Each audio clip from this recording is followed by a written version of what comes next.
Hello guys, welcome back to my channel. It's G here. Okay, I know I'm a little late on this one, but a few weeks ago there was a photo circulating and it was like Tina Knowles and her husband. It was Tia Mowry and her husband. I don't know any of the men's names, and a couple other couples that were featured on like Black Love, and now they're all divorced or getting divorced, the process, whatever, right? And today I want to talk about, has Black men's hyper-focus on modeling the white traditional family killed Black love? Guys, subscribe to my channel and let's have a little chat. Wish I could be creative. Oh, sweetie, you are. You have a great talent for creating difficult situations. I do. Sure. Hopefully you guys get me, right? Like when we see all of these conversation podcast bros, like whoever, they're like, I want a traditional wife. I'm a passport bro because I'm going to go to the third world and find a traditional wife. And it's all based on white American male traditional family values, right? Like it's what we were colonized into. And before the hotep start, I am not talking about y'all version of polygamy, like please. We've modeled so much after that.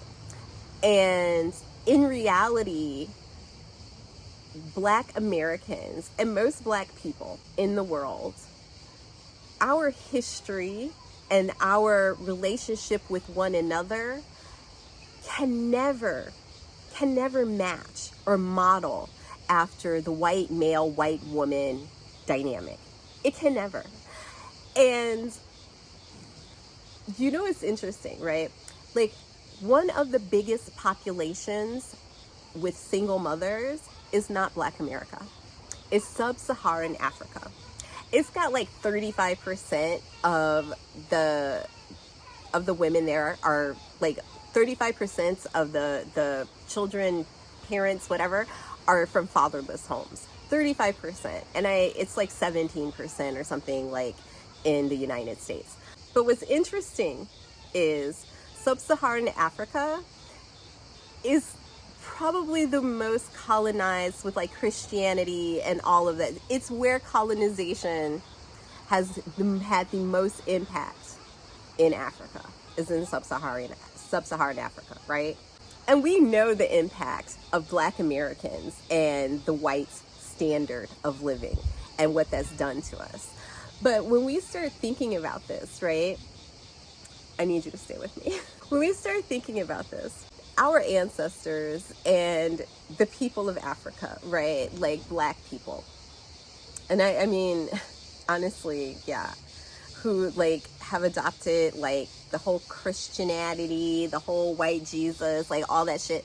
Like the people who, some of the most dedicated people to Christianity are African people, right? And some Black people, right? Like, and that in and of itself is proved how colonized like your mind still is, right? Like you don't ever have to even date a white person. You don't ever have to like find them attractive to have a colonized mind, right? Like your partner, like two Black people can be fully colonized in their heads without like ever wanting to have a relationship with like someone of European descent, right? Like full stop, period.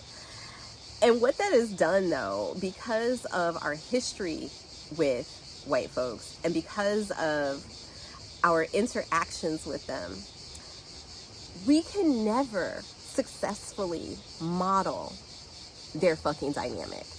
And partially because like black men compare themselves directly to white men in their successes, right?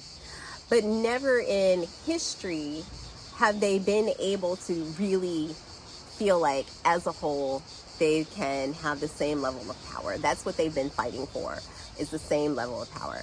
Black men and white women get along in that way because that's what they've both been fighting for, because they wanted to use their one bit of privilege, whiteness for women, maleness for black men, to try and compete directly with white males because they have the most power. Black women have not been in this fight, really. We've been left out. Our voices have been left out of feminism. You know, we got left out of the fucking civil rights movement. And generally speaking, we've just been doing our thing. We've been super hyper focused on just our survival. And that that in of itself has been all we can do.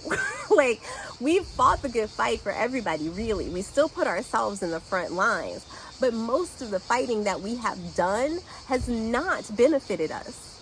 So when we start talking about these relationships between black men and black women we've been fighting for everybody, right? We've been fighting for black men. We've been fighting for black children.